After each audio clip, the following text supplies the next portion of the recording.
This is Theory of Change. I'm Matthew Sheffield. Thanks for joining me for another episode. Before we get into today's program, I just wanted to mention that Theory of Change is part of the Flux Media Network, so go to flux.community for more podcasts and articles about politics, religion, media, and society. Some of them are serious, some of them are comedic, and we invite you to check them all out. So please do subscribe, and you can go to theoryofchange.show to get the archives of this program. You can get the video, audio, and transcript of all the episodes. And if you are a paid subscriber, you have unlimited access to all of the archives, and I am very grateful for your support. Okay, so with that little housekeeping out of the way, let's get into today's program. Joe Biden and Donald Trump are facing off again in the presidential election contest for the second time, and the number of polls have shown a surprisingly close race, despite the fact that Donald Trump has been indicted in 4 criminal cases and has been convicted on 34 felony counts. He also stands as the only president in American history to have sent an armed mob to block the certification of his electoral defeat. And on a daily basis now, he refers to that violent armed mob as heroes and political prisoners, people who tried to kill his own vice president. How is it even possible that this race is so close? There are a lot of reasons for it, and some of them involve decisions made by Democratic donors and leaders years ago to not fund progressive advocacy media. And as a result, right wing media has grown into a gigantic behemoth that is so large and so extensive that it is capable of influencing people who don't even watch it. The Biden Trump race is also taking place in a post pandemic moment in which many companies dramatically raised prices and have refused to lower them. That reality has affected many people across America, especially those with lower incomes. So there are a number of structural factors in the race that are challenges for President Biden, but there are some things that he can do in response. And joining me now to talk about this is Stephen Claremont. He is head of polling at Change Research, a progressive polling operation. Welcome to Theory of Change, Steve. Thank you for having me on again, Matthew. It's always great talking with you. Yeah, great to have you here. All right, so the election, I think there's a lot of stuff going on, obviously, in people's lives, and I think that in the news cycle, the thing that happened most recently is the felony conviction of Donald Trump on 34 counts of falsifying documents in the furtherance of, well, basically campaign finance violations in New York City. And you guys did a poll recently that asked about that to a number of respondents. So why don't you walk us through the findings, and then we can talk about what your take on them is. Sure. Well, we recently completed a national survey. We actually started it the day after Trump was convicted of 34 felonies. I think calling him Trump is, I think it'd be a little more formal and respectful. The former president and likely Republican nominee Mm-hmm. is convicted of 34 felony charges, which is not something that happens every election cycle. So, as part of to get a read on what we found and what people's responses to this, um, I think I think it's important to level set like what polling is and what we should expect from polling now versus what we think. Um, and it's interesting to me to see the number of polls that are published and how many people get excited about them. And the New York Times comes out with a poll and it dominates the political narrative and goes to these averages. Um, I've always worked in polling in for Democratic companies that are helping campaigns win elections or interest groups trying to pass legislation or companies trying to understand how laws are going to react to their business. And like polling really does need to actually have a purpose and a solution beyond just like too much of it gets reported as like people want to react to it and feel a certain way, or like they expect Trump is convicted and polling should respond to that. And I think part of that comes from how polling used to be done. Like 25 years ago, like Trump would have been convicted on a Thursday. Newsweek would have gotten in the field on a Friday. They would have done 2 nights worth of interviewing and be up that weekend with results. And they normally show but respondents reacted very much to events. Like after the Democratic Convention in 1984, Walter Mondale was trailing, I think, Ronald Reagan by a point or two, and he ended up losing in 49 states. Polls were very reactive to events when people would put them in the field. And I think a lot of people put polls in the field after the conviction. And I think we're setting ourselves up for disappointment because polling used to be you call people randomly on a phone and you would adjust it to a bunch of demographics on age, gender, race, region. But polling never used to be weighted by party ID or past vote. So it will always be an effect of people who have been most responding most to the news, being ones most likely to take surveys. So you'd see these big bounces, but it's partly because polling the way it was then was not controlling the partisan composition, because party ID is an attitudinal variable, and like the right way to do polling is you don't weight by things that are attitudinal. And then over time, we've gotten to the point now where it's just like weight party or weight to pass vote, um, based on either interviews that you've done over time, the last 5,000 interviews, what was the party ID in that? You'd weight to that and control by party. So to see big movement towards Trump is not something that away from Trump is towards Biden is not something I think we should be expecting from polling right now. People's minds are very set. You're not really going to convince Republicans who are answering a survey to say that I'm a Republican, I voted for Trump, I'm voting for Joe Biden. That just doesn't happen in polling. And so the things that we have found that I believe are interesting is we asked this question: how much have you heard about his legal challenges? 86% a great deal. Would you say his legal challenges are justified? There are very serious allegations made against him and they need to be investigated. 52%. Unjustified, he's being politically persecuted. 44%. And normally you could see like Democrats largely believe they're justified. Republicans say that they're unjustified, although 8% say that they are, and 52% of independents say that they're justified. So the thing that I'm looking at when I'm sort of analyzing these results is a majority of people believe these charges are justified. Um, Joe Biden is not at 52% in polling. So we're seeing is like majorities of this country believe these are justified. But the question that we need to ask is what percentage of those are ultimately going to end up voting for Trump? Um, People don't believe, only 15% believe he's going to serve time in prison. 51% say the charges will be overturned, and or 66% believe that his conviction will be upheld, but he's not going to serve time. But when we Mhm. ask a question like, thinking about the verdict, how does this make you feel about voting in the November presidential election? This is where Yeah. these questions get tricky. So 38% say they're more likely to vote for Trump, 29% more likely to vote for Biden, 33% does not impact my vote.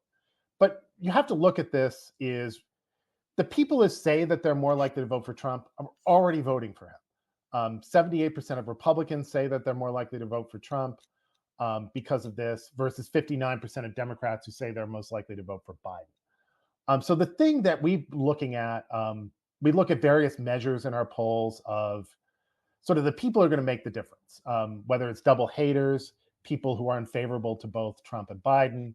Um, and there's a broader category that I refer to as movable voters, which are people who don't support either Trump or Biden, or in this case, the way we asked it, RFK in polling. People are undecided or say that they're going to vote for none of these candidates, as well as people who somewhat disapprove of the job that Joe Biden is doing. It's this sort of weird phenomenon that exists during the Biden presidency, where everyone who approves of the job he's doing, numbers that are sort of in the high 30s to low 40s, overwhelmingly voting for him. People who strongly disapprove of him, of the job he's doing, overwhelmingly voting for Trump.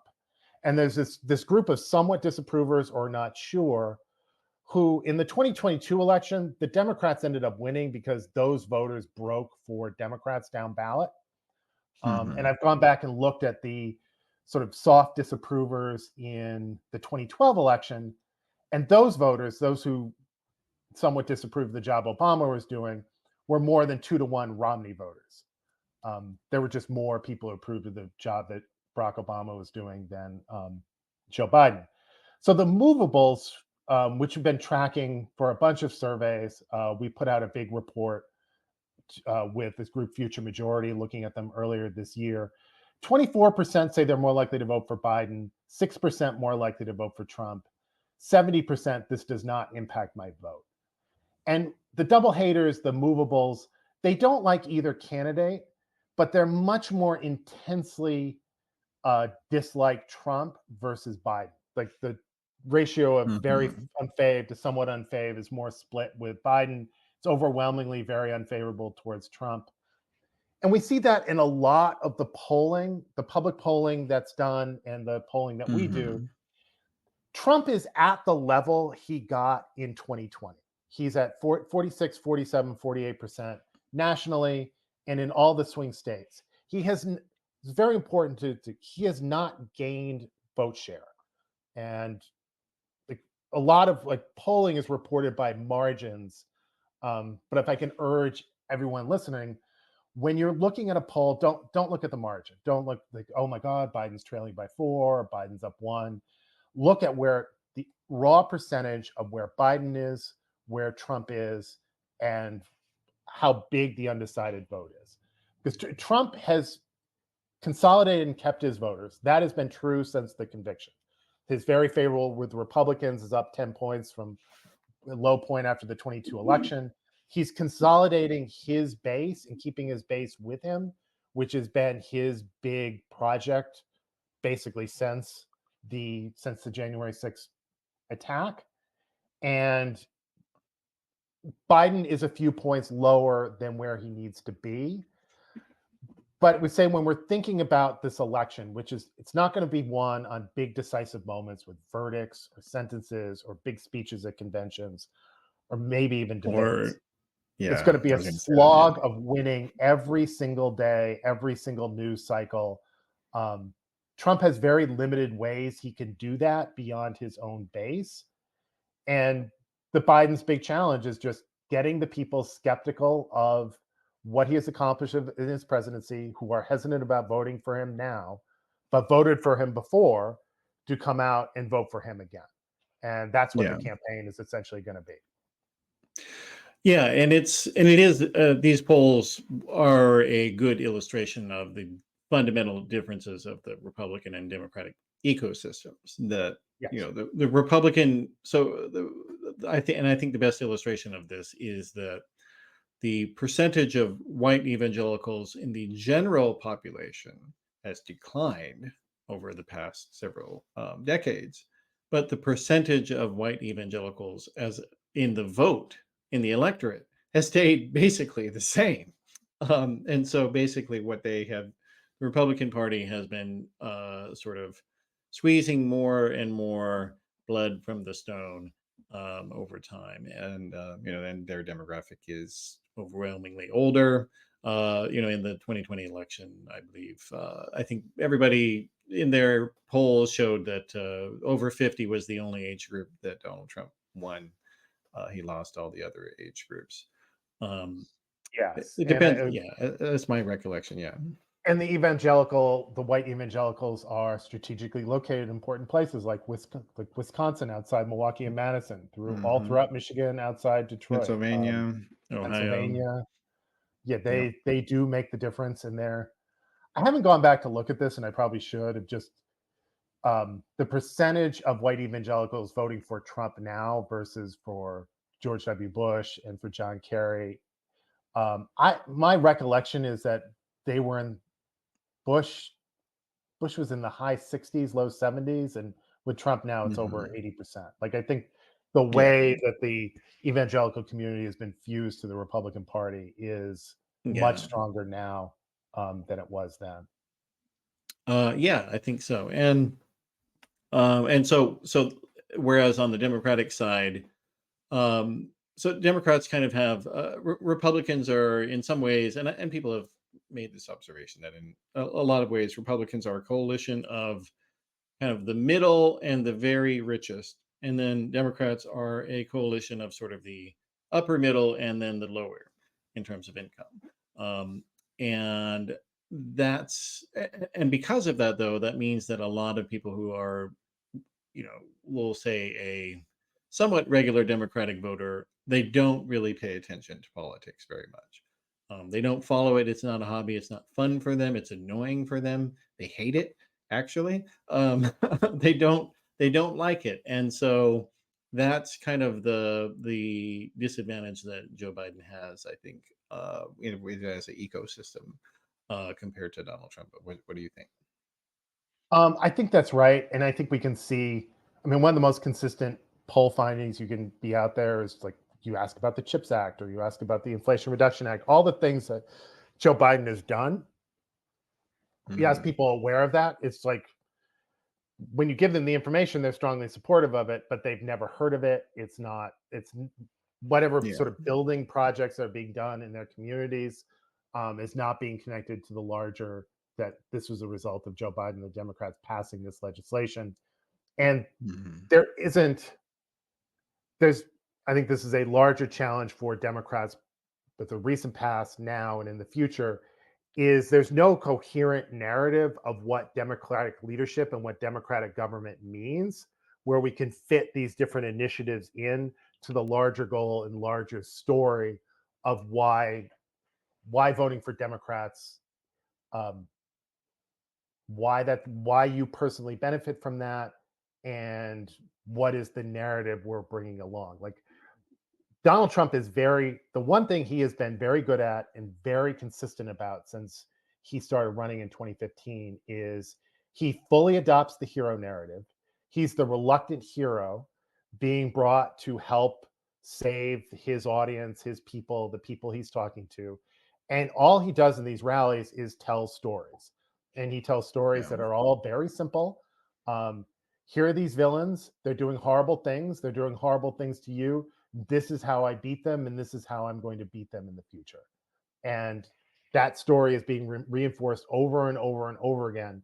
And he doesn't have to tell his his audience like what policies I'm going to bring. What are these things? It's the policies fit into the general story of we're going to win, we're going to beat the people that you don't like, we're going to take the benefits from government, keep them from ourselves, and beat the other side.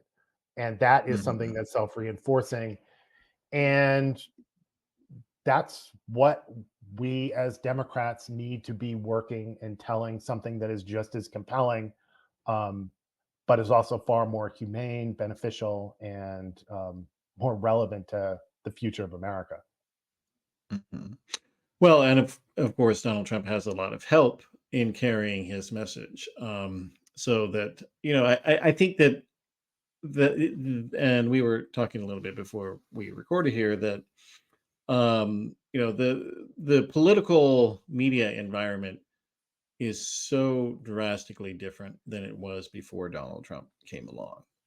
That before almost the entirety of right wing media was it was Fox News, it was talk radio hosts, and both of those media sources they took orders from the Republicans in D.C. Like Rush Limbaugh, he famously had, he was invited to the White House by Bush 41. You remember that Yep. way back when? And then of course Roger Ailes, the founder of Fox News, he was a Republican political consultant, and he would have calls every single day with the strategists of the Republican presidential candidates, and listen to what they said, and give his own feedback. But then he would come back and force that message onto everybody at Fox. Um, but once Trump came along, not only has that order kind of broken down in terms of they don't take orders from the congressional leaders anymore, especially, but also there is just a multiplicity of right wing media outlets that never existed before. There was no Newsmax TV. There was no, right side broadcasting. There was no and EWTN, which most people have never heard of who are not Catholic. But if you're Catholic, you know what it is, and Yeah. they went severely right wing. You got another one, TBN. Then all these far right pastors have these gigantic YouTube channels. And and then of course you got all these racist activists who are like Nick Fuentes out there. Like, right wing media is now a multi-billion-dollar entity. And then of course let's can't forget Joe Rogan and all these conspiracy people like Brett Weinstein and Ben Shapiro and whatnot. Like, this is a there's nothing like it on the left, and Donald Trump has a very, very big advantage in that. Like, if you go and look at his rallies, when people are there, they're not actually really paying attention to him. They're not listening to what he says. But they know that when they go back home and they turn on Steve Bannon's podcast or whatever, he will have provided them exactly the bullet points from what happened there, and they'll believe it. And Biden doesn't have that. I would also say, like before came on today, this morning, I was looking at a new study that came from the Pew Research Center, and they did in-depth looks at Facebook users, Twitter users, TikTok users, and Instagram users.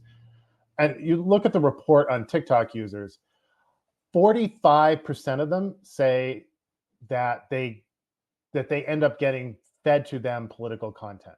Most of them go on to TikTok for entertainment, and only Mhm. 7% like produce political content for TikTok.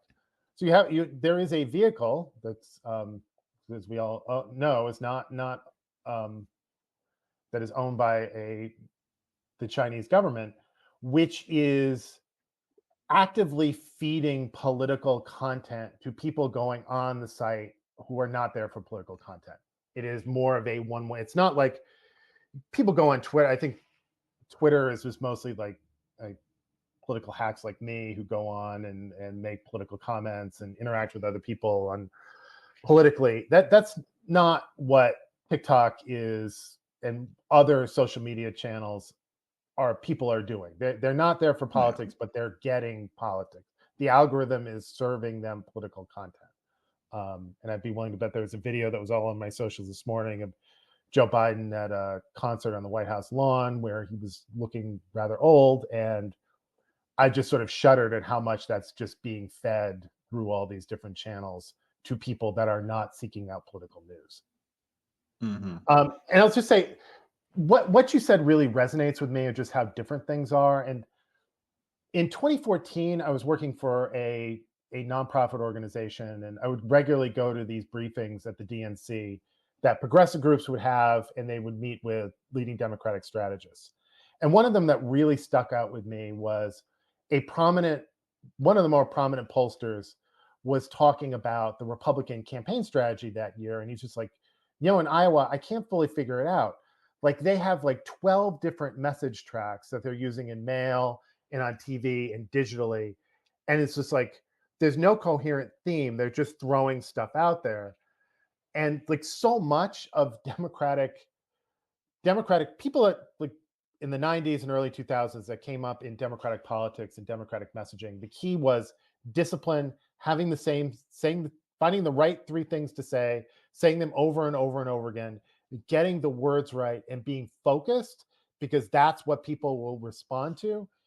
And we really did shift even before Trump to the key in political communications is having as many compelling messages that your campaign can produce, spew them out as much as you can through all these different channels that have proliferated on Facebook, on YouTube, and all these different places, and then see which one sticks to which audience, and then keep feeding them that. And you're right, like we have a much harder time doing that. Like the Democratic campaign structure is still largely based on our money is going to put up 30-second television ads on local television. Um, and that's important, but it's a small component of what needs to be done to actually mobilize public opinion. Mhm. Yeah, and I guess to that end also there is, there has been some interesting discussion. I think sparked by Nate Cohn, the New York Times pollster, about the idea that, and it's not just other people have noticed this as well, that in surveys, I mean, the paradox is a lot of Democratic voters are not paying attention a lot, or they don't, they're kind of diffident about Joe Biden. But also, the other flip side is that for people who are very likely to vote, Joe Biden does much better among those people. So, what do you think is going on with that dichotomy there, or do you believe that that one's real? I'm I it's kind of a cop out to say we'll see on election day. I've seen this belief that the 2022 election sort of validates this. Um, but we actually we've gone back and looked at our own analytics and our own models from the voter in 2022 was more of a Trump voter. There were more Trump voters in the 2022 electorate than there were Biden voters. And Trump voters turned out at a higher rate in 22 than Biden voters did. It was just not the typical midterm drop off that we've normally saw, um, like from 2008 to 2010 or from 2012 to 2014. I think we're sort of used to much bigger Democratic drop off, but it wasn't like the 2022 electorate was overwhelmingly more Biden. And then I think you look at these polls and then they say that the non 2020 voter is more Trump. Um, I don't necessarily think that's true. They're largely undecided. But the challenge is if you're doing telephone polling with the response rate as low as they are, which is 1 or 2%, it's really Hmm. hard. It's really hard to get a voter on to do a phone poll. And it's even harder to get a non-voter. And I think it's going to be a challenge for every pollster in every method. And at Change Research, we don't do phone polling. We do our polling explicitly online. We're trying to reach as broad a population as possible. Um, and I think the 2020 non-voter who's answering a poll is just fundamentally different than the larger population of non-voters. I do you do see that the attachment to Joe Biden and opinions about Joe Biden, attachment to the Democratic Party with younger voters is much less than it is with older voters. Um, but the older electorate in this country is still tilts Trump.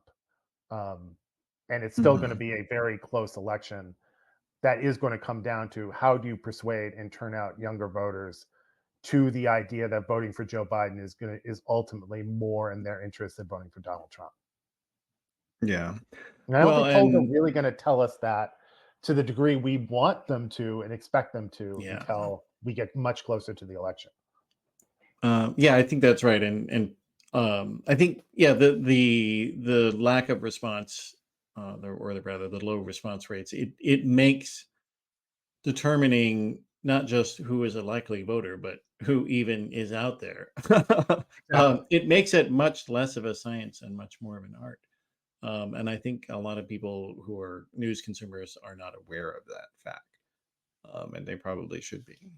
And it's always the case with undecided voters or none of the above voters. We saw in this national poll that those voters who don't have a choice in this election, when we asked them who they voted for in 2020, overwhelmingly voted for Joe Biden, which is again the challenge. We have to sort of persuade them to go from no choice, none of the above, not sure, to Biden. Um, Hmm. but it's you have to acknowledge that the undecided voters exist and like who they are more likely to vote for when you're assessing this election and realize that they could end up not voting. And Yeah. that's yeah, that's the type of thing that keeps me and every Democratic strategist up at night and will for the next uh 5 months. Mhm. Well, and there is a bit of a paradox. I mean, that it's possible that some of these voter, because a lot of Democratic C4 groups in particular spend a lot of money on voter registration. But as Trump is mobilizing kind of the sort of, I don't know, you know, religious as an identity rather than a participation people, and there are quite a few of those, or people who, let's say, and this is, I think more, and this is a cross racial phenomenon. Like you see Trump going out to UFC events and trying to go and find, people that are not participating, generally speaking, in civic culture or voting, and that's why he's trying to do all these outreach. I mean, he had some rappers who were gang members accused of murder on put them on the stage with him in New York. And he didn't do that just because he's celebrating being a criminal. It's they must have had some sort of data that showed them that there are people who like these guys, and maybe it will be helpful to us. I don't know. What do you think? I think that's right. And I think if like, if you're from the Trump campaign and you have that you're fairly strong with your existing group of voters, like they had the opportunity to turn away from Trump during the primary and go with Ron DeSantis or Nikki Haley or any of the other people who are running that I've already forgotten about, and they didn't do it. They went Trump won pretty much everything. So and it's just like who are the new slice of voters out there, and I think what they're particularly looking at are like men under 30, people who were like in middle school and in high school when Trump first started running for president, who have much lower attachment whose political identities aren't really formed, do not necessarily have the same level of attachment anti-Trump feeling that older people do, and sort of the for lack of a better word, sort of the MSNBC outrage um, that works very effectively with my mother is not going to work with these group of voters. And if you're trying to persuade a new group of voters with like outlaw image and something that's different, Mhm. something that's different, um, that would be the group that I would go after because that's where the most potential they have with voters who really are not committed on either side. Mhm. Yeah, I think that's right. And and but it's also that for Trump, Trump is like a typical Republican in one sense that they're a lot better in opposition than they are in governance. They don't know how to govern. They can't pass legislation And because they all actually hate each other. And so, but when they're on the outside, shooting into the tent, that's a lot easier for them. And so, Trump sort of, I mean, the phrase he used for his inauguration was American carnage. He was going to stop that. There are a lot of people out there, I think, that have, they feel like the economy hasn't worked for them. They feel like the educational market hasn't worked for them. They are frustrated in their personal life. Maybe they want to have a relationship and they don't have one, or, whatever it is. They feel dissatisfied in a number of ways. And Trump's negativity, apocalyptic narrative actually is really effective for them because he'll say anything to win. And so and like this is Trump's way of doing what Bill Clinton famously said, to feel their pain. That's what he's doing, I think, in some sense. yeah, and what you said in terms of the multi-billion-dollar Republican or conservative right-wing media system combined with Trump, it is to create as much negative sentiment about everything in American life as they can.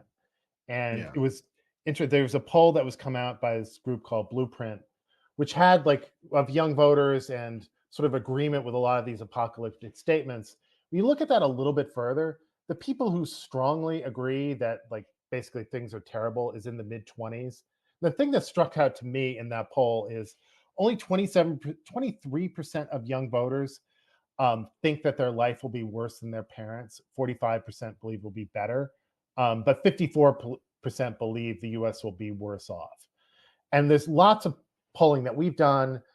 I think the New York Times poll that was just released recently that was so bad for Biden, it's like 75% of people say they were satisfied with how things are going in their personal life, but just a similar percentage believe that things are just going horribly in this country today. And Mhm. that is where the benefit is. It's just like, it's not like my life is so terrible, we need to shake and break things up. It's this, like, the constant negativity about the country, which has also Mhm. been, I mean, Joe Biden, if you were to pick a time to be president, probably the 4 years after COVID would not be that. Because it's sort of in the same blueprint poll, majority believe life was better pre-COVID. We've gone through this massive disruption. But I mean, it's just basically when Trump was president, personal disposable income grew at a higher rate than inflation. And then it really grew at a much higher rate inflation during the COVID pandemic, where Trump and the Fed just flooded everything with money, and people got through it because they had money from the government that they don't get normally. And Joe Biden, after that instant spike of the Recovery Act, inflation has grown faster than personal disposable income his entire presidency. And that is the weight is makes this much more challenging. Even if Democrats didn't have the structural media advantages that we disadvantage that we currently face, just the experience of people's just the amount of money that they believe that they have, and the belief that they're falling behind, their income is falling behind the cost of living, has created Mhm. this cloud that gets back to your first question of why is Biden tied with someone who led a coup and who's a convicted felon. And if you watch any of his recent rallies, especially when he's talking about sharks and batteries and boats, is clearly Yeah. not all there. It is No. because we're living in an era where the income going to the bottom 90% is at the lowest it has been in 100 years. Um, People are paying more for education than they like. I certainly did when I went to college, and everything is costing more. And this belief that things in this country are out of control, some of which you can see in the news, and other things is manufactured by this billion-dollar right-wing news system. That is why this race is so close. It's this Mhm. belief that things are out of beyond my life, things are out of control elsewhere, and the sort of halo effect every previous presidential administration has when they've been gone for a few years, um, Mhm. is what Trump's advantage is running again now. And it's Mhm. very hard to analyze of just what's going to happen in the future. I wish we all knew, but this race is fundamentally different than any race that we've had before. Polling gives us some clues, but none of it is definitive. Yeah. Well, and it's also that, especially with younger voters, um, as you said, people who were in middle school or high school, they probably really don't have any idea of what Trump as the president was like, and all the things that he did, all the corruption, all the different scandals, all the attempts to break the law and to arrest people. I mean, like I think even now, like people aren't. I'd say most people are not aware that Donald Trump actually tried to pressure Jeff Sessions to arrest Hillary Clinton. Like lock Nope. her up wasn't just talk. He literally tried to do it, and was denied by Jeff Sessions. But like, there was just so much stuff that he did, and they never heard of any of it. Yeah. And many of them, and like, there's been surveys showing that a lot of people aren't even aware that he was indicted for trying to steal the election in 2020. They don't even know that this happened. Uh, No, and it's disturbing. it's his advantage. And Gallup Yeah, put out these amazing word clouds right after the 2016 election. It's just like, what did you hear about Hillary? And it's this giant word email that dominates, and everything else is in tiny type.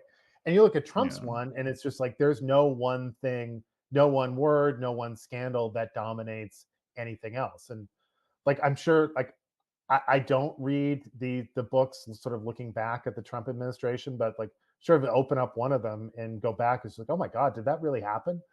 um, it's like we forget about it because there was so much of it and just so much stuff put out there, and that has Hmm. been one of probably his most effective way beyond his hero narrative stories of just putting out so much stuff out there that no one thing sticks. It's Yeah. why Well, and me Steve Bannon, of course, called it flooding the zone with shit, as he exactly. called it. And part of me is just there's this really annoying debate on Twitter and on Substacks and podcasts of just how far should Democrats go in calling him a convicted felon? And um, I mean, the Biden team in one of the more recent ads, I think, gets at it. It's just showed a picture of Trump and corrupt, and Trump corruption, because corruption is something bigger then well, Trump is a bad guy. He's committed felonies. Trump is a corrupt politician. People know that corrupt politicians ultimately steal from them, and it's part of like, and people like a majority of this country believe that the cause of inflation has been economic and corporate corruption and greed more than the policies of the Biden administration.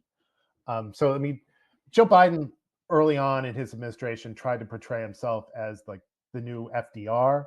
If anything, like this campaign and the second term needs to be focused on being the new Teddy Roosevelt, going after economic corruption, defeating the most corrupt president we've ever had in our history, beating him soundly once and for all, and then taking on all the corrupt interests that have been backing him. That um, the corrupt Republican nominee for president has said, "You give me $1 billion to the oil companies, I'll give you all that you want."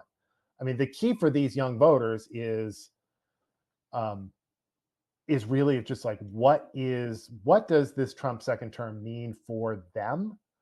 And the late Republican pollster Arthur Finkelstein had this formulation of there's only two types of elections. There's character elections and then there are issue elections. And I think we have enough experience now that we've done the character campaigns against Trump. That's why another reason why we're at parity now. And it's like, how do we do an effective issue campaign that makes his corruption central, um, but has a plan and a vision that goes beyond the candidates in this race and about what Mhm. type of country this is going to be? Yeah. Well, and yeah, the whole debate about, how much to call him a felon or whatnot.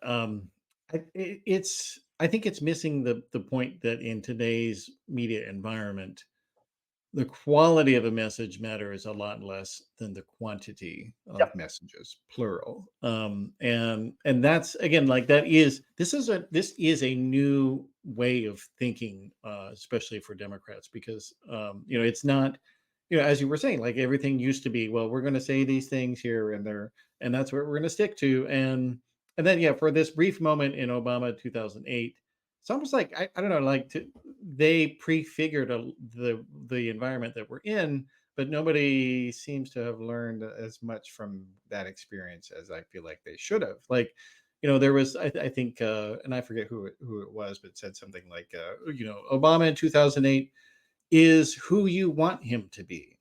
Yes. Um, and like, that got lost along the way. Like, people need to understand, they have to create a way of thinking about Joe Biden that is valid for any different person. Like, you have to create multiple ways. And what does this mean for me? What does this mean? Student loans? Does this mean, ending airline, convenience fees and ATM surcharges? And, like, those are all things that Biden's done. But if you don't tell people that he's done them, then how are they ever going to know about it? Especially when the only things that they really hear are just lies about the economy, being in a depression or something. No, it's my old boss Harrison Hickman once said, they walked into this meeting with the Gore campaign. It's just like, this campaign is simple. It's just like Al Gore is on your side, George W. Bush is not. And I think is you could do all you take that basic formulation for almost any election that's come after that. It's like, okay, that's the story you want to tell, and then what are the different proof points? And in the past, you might need 4. Now we probably need 50, and we've got to figure out like how do you get that? How do you get the right message in terms of the right voter with the right media? I mean, that's the 2024 problem. The Yeah. actual like what we want to say, like basically Joe Biden is on your side, Donald Trump is not. Like there are endless numbers of proof points of that, and it's like there is no sort of one single thing. I know right now, and I've tested this myself, like you hear a lot about $35 insulin. That is because that is the Biden accomplishment that tests the highest and has the highest Hmm. broad sort of recognition of the benefit of it. Um, and then which is good, which is the right start. And then the rest of it needs to fit in with that larger frame. And then it's just sort of what society do we want to live in? Do we want to live in a society of freedom where you have economic freedom to pursue your best option for life? Personal freedom where if you're a woman, you can make your own reproductive decisions. You don't have to check in with your state legislator. Um, are we fighting for freedom in other countries that are being invaded by totalitarian leaders? It's the one thing I will give the Biden team a lot of credit. Like the ads and their foundational frame of freedom works. We've done a lot of work. I've done a lot of work with that with Future Majority of testing almost any way to talk about any issue through the lens of freedom, and that is how they've defined a lot, like the high level of messaging in the campaign. Hmm. And then from that is you can build all sorts of proof points from that. And it's like you said, Hmm. it is the quantity of getting that in front of the most number of people in a way that they can, will they're actually be able to sort of a hear it, b it sticks with them for more than 5 seconds, and then c Hmm. just like reinforces the argument of why Trump and the wider Republican Party are such a danger Hmm. going forward. Yeah, because it's I think as you were saying earlier that Hillary Clinton's 2016 campaign was largely a character attack on Donald Trump and didn't work. And And that's both, another yeah. difference. Well, yeah, and it's this is the other fundamental difference between the Democratic and Republican ecosystems is that the Democratic electorate has to have a vision of the future. They have to have a positive thing that they are moving toward in order to really be enthused and come out. The Republican electorate thinks the world is ending and it's hopeless and nothing can improve. So they don't need that. And so if you're a Democrat and the only thing you're saying, if the only thing you're saying is we have to protect democracy from Donald Trump, the dictator wannabe. For people who don't feel served by democracy right now, that means nothing to them.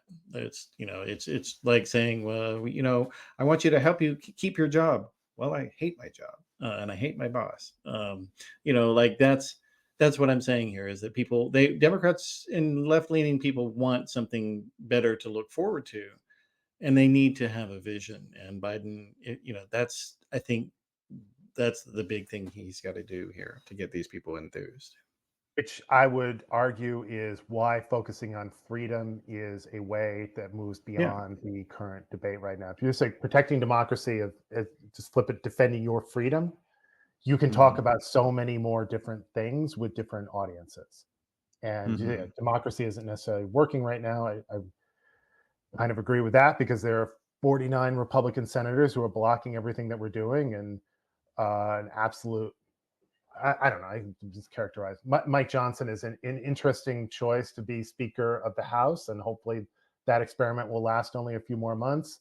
Um, but yeah, the the fight for, it's not so much a democracy, and fighting for democracy and fighting for continued fair elections is important. Is a much larger fight to protect our freedoms, um, that are under assault from not only Donald Trump, but Republican state legislators, Republican governors, evangelical pastors, and all these different dark money groups that are funding all of this. That's what our fight is about. It is, are we going to have the opportunity? Are we going to have the economic opportunities to live better lives and the economic freedom to do that? And are we going to have the personal freedom to make our own decisions, or are we going to outsource that to Congress, state legislatures, and the Supreme Court? Um, And I creepy would publishers. passionately say no. I don't want that, and that's the choice that we need to make clearest in this election. Yeah. Yeah, I think that's right. And I guess one of the other interesting message points also is, and this has been a longer term trend that, to go back to the religion thing, that evangelicals or people with those belief systems have become increasingly Republican, but also Republicans have becoming more evangelical as well. So like Pew has done they've stayed in touch with a group of voters and with a giant panel survey, and that's what, and they found that the Republican Party has become more evangelical over the years. Um, but there is a considerable or growing amount of research about the Hispanic population becoming more evangelical as well, and as that happens, they also are becoming more Republican. And and so I guess this is my way of getting into the immigration as a topic, because I think that the sort of the online or the political activist people on Twitter, especially who are left leaning, they're very angry about Joe Biden doing this policy that he did with to tighten border asylum applications. And I don't think they realize that the polling really does actually support him quite a bit on this regard. Um, what do you think? It does, and I think it's always important. Say this is a pollster that the Hispanic community is not a monolith and is very different in different places. But yeah, it's not surprising to me because we've sort of been old and been doing political work forever. In 2012, I did focus groups in Las Cruces, New Mexico, with Hispanic voters on the then New Mexico Governor Susana Martinez's effort to ban driver's licenses for illegal immigrants. That was what the Republicans that year were basing their um, entire legislative campaign on. And you would think, like, Las Cruces, very close to the Mexican border, and that there would be greater outrage about like the governor's proposal. But I think that room was split fairly evenly between people who supported that policy and who didn't, and who spoke very passionately opposed to that policy. And um, I think the Anglo audience we had after that was we ended up cutting that one short because they were so overwhelmingly in favor of banning driver's licenses. There was no moving any of them. But yeah, there was a large debate that year between the activist community on that policy and where the voters were, and that the Democrats, we were able to thread the needle in the campaign that year and expanded our numbers in the House and the Senate. But it was very, very tough and very difficult. And the Hispanic population is like every other population in this country. You have to do in-depth studies of them, understand the nuances on how they approach these issues, understand, yeah, the growing influence of religion and how economic issues trump a lot of other things, just like they do for many other voters in the electorate. And I mean, Democrats or Hispanics broadly have voted more for Democratic nominees for president in Congress than Republicans, but that number is much more variable than we appreciate. George W. Bush got almost 45% of the Hispanic vote in 2004. And I think Obama did particularly well in 2012, and Hillary did in 2016 with the way that the issues were framed then.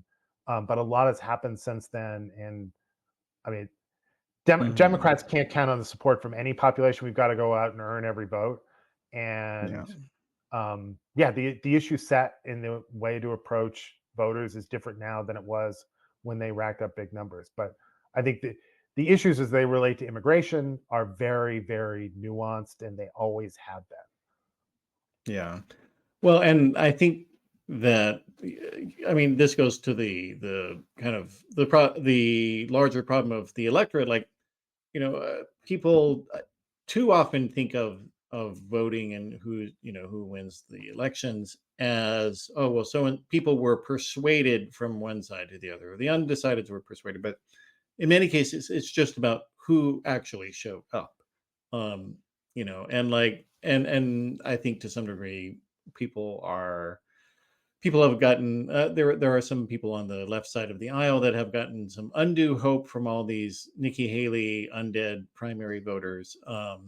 They're trying to say, oh, look at all these people that Donald Trump hasn't persuaded, and it's like, because his fans aren't bothering to vote. Do you Yeah. not understand that? And that it's, Democrats or independents who hate Trump emphatically and are showing up to give him the middle finger in the ballot box.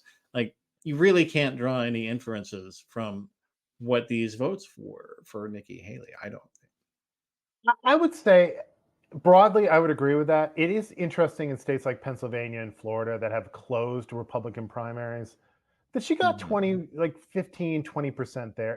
It's not nothing. I'm not sure what it means for the general election yet, but I think, look, I think most Republicans are going to vote for Trump. It's ultimately like he was able to draw the inside straight against Hillary because ultimately more Romney voters voted for Trump than Obama voters voted for Hillary. Mhm. That's just reality that we face. But it's not nothing. Like when I was saying that he's gained support since 2022 among Republicans, his very favorable has gone from 50 to 61. So that means like 39% of Republicans are not very favorable towards him. And in the 2018 election, those people by and large sat home. Like the Democrats who were very unfavorable towards Trump, they voted. The Republicans very favorable towards Trump, they voted. The people who stayed home by and large were Republicans who didn't love Trump. And there are Yeah. plenty of Republicans who don't love Trump. They're just not going to vote for Democrat. They're not going to vote for Biden. Um, but like there's something there. There is general dissatisfaction, and there are ways to try to demotivate Republicans, um, either overtly or covertly. That like Mhm. all options need to be on the table in order to do that. And Yeah. again, it's Well, like and Trump is going to be, if he debates in a couple of weeks, which I doubt he will. We'll sort of see like this isn't the Trump that existed in 2015 and 2016. yeah. This isn't the Trump that existed in 2020. He's benefited by being off Twitter, off our screens, only within the right wing media ecosystem, which you And rightly reading the point out that, teleprompter. Yeah. yeah, reading the teleprompter, being in the right wing bubble that Democratic strategists like me are like barely aware of, that has really, really helped him. But in theory, this is a campaign where he's going to have to get out of that at some point. And this race actually will have to start at some point, and then it will become a lot more challenging. Yeah. Well, all right. Well, let's maybe end with a discussion of a topic you just mentioned there. It was a perfect inadvertent segue, which is demotivation. So the Republican Party has spent a lot of money over the decades on that, and whether it was running ads for Ralph Nader in 2004, the only television ads in 2004 that ran for Ralph Nader were paid for by Republicans. Um, Shocking.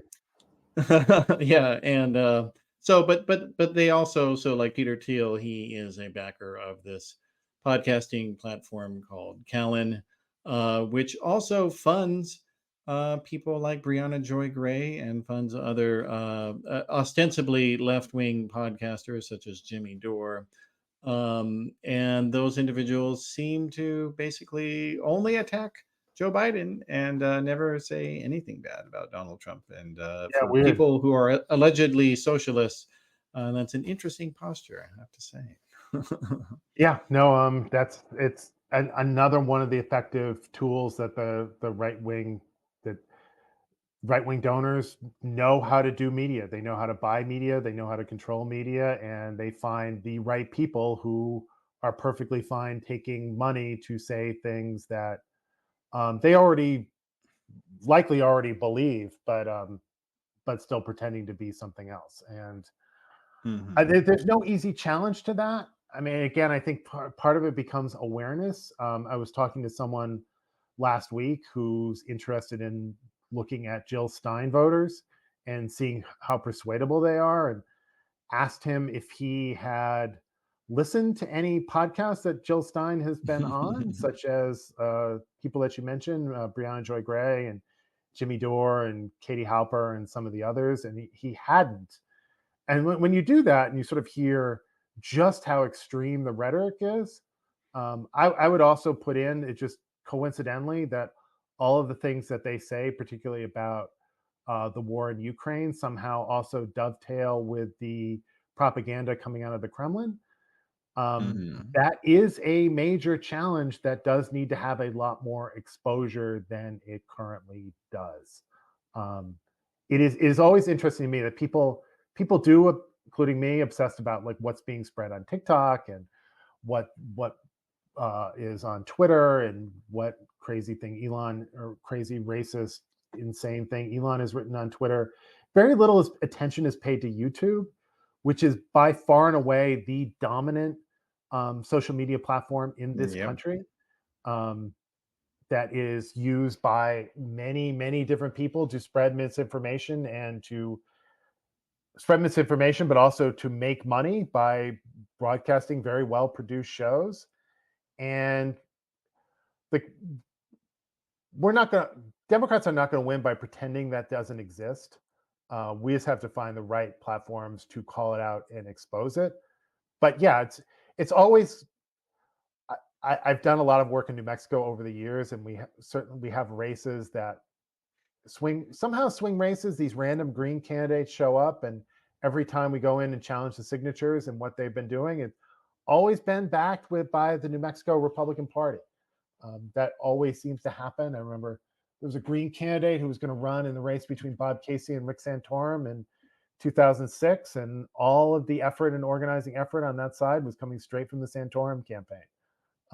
This is something that's been going on a Yep. long time. That there's a lot more attention from the national press, just to tell the story of how politics is really being done in this country. But yeah, Yeah. we can expect a lot of that level of demotivation that is in the interest of Peter Thiel and David Sachs and that whole network, which also happens to dovetail with the interest of Vladimir Putin and President Xi in China. Yeah. It is, yeah, and of course, I mean, it should be said that no candidate is owed anybody's vote, and if there's for people who feel like the Democratic Party is not progressive enough for them, I think that's there's nothing wrong with having that viewpoint. But on the other hand, if you actually want to achieve your ideals, well, then you need to get involved in primaries and you need to be in favor of ranked choice voting. Like that's what you should actually do if you're serious about this stuff, Yes. rather than helping Donald Trump in the general election. And or like I mean, Cornel West is literally running for president to make money. Because he's a deadbeat dad who owes hundreds of thousands of dollars in IRS taxes. That's why this guy's running for president. It's not sincere in any way, shape, or form. And you are a fool if you vote for him. It's that simple. Yes, it is. There are plenty of ways to get active politically in your community. It's no more simple thing than walking around your neighborhood and knock on doors and talk to people about what they believe is important, and um, you have your point of view. That is what persuasion is all about. That's what real politics is all about. Um, it is not going on YouTube to rant and rave to get the biggest monetize the biggest audience. Um, I mean, that helps that you do a substantive show like this, then monetizing that, I'm Hmm. 100% for. But yeah, the politics is really about being active and making a difference locally and in primaries, and then just like persuading people that progressive policies are the best way to move forward in this country. That's ultimately anything that passes in any big movement has been based on persuasion. It is not letting the other side have power and then expecting we're going to have this mass revolutionary reaction to Yeah, it. That is that's childish. childish, and if it actually did happen, would be far more dangerous than whatever fantasies you think it's going to be. I Yeah. mean, I think clearer than the Russian Revolution or the French Revolution or anything throughout history of revolutionary change produces an awful lot of violence and ultimately leads to the rule of a strong man. And um, Yeah. hopefully, we will not have that. Um, the American experiment will preclude that, but it's only going to preclude it by us doing the hard work every day of persuading people that our ideas and our plans and our vision for the future is better than the other side's. Yeah. All right. Well, I think that's a great way to end it there. So, Stephen, for people who want to keep up with your stuff, what's your recommendation for that? I would always, Change Research has a new Substack called Touch Grass, where we give our perspective on the data that we are collecting and interpreting. I would subscribe to that, subscribe to Change Polls on Twitter. And I think the key fundamental thing is don't stay off 538. Don't let polls make you crazy. Polls are not therapy. Polls are not designed to for your mood of the day. It is it is understanding public opinion, and really the best thing you can do is talk to your friends and family. Um, Go knock on doors in your community. Do other things. Get informed in different ways other than looking at polling averages, because I think the dirty secret is they're not always right. They haven't been right in recent elections, but polls are tools to help candidates win.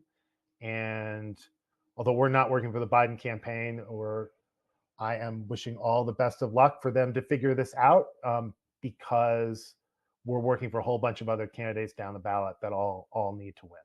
Yeah. All right. Well, sounds good. And oh, I guess you should give your Twitter a plug Oh, too. You sorry. didn't do that. My Twitter account is SJ Claremont, SJCLERMONT, and Change Research's Twitter account is at changepolls.com. Not changepolls.com, at changepolls. Okay. All right. Well, sounds good. Thanks for joining me again. Thanks, Matthew. All right. So that is the program for today. I appreciate everybody joining us for the discussion. And you can always get more if you go to theoryofchange.show. You can get the video, audio, and transcript of all the episodes. And my thanks especially to those of you who are paid subscribers. Thank you very much for your support.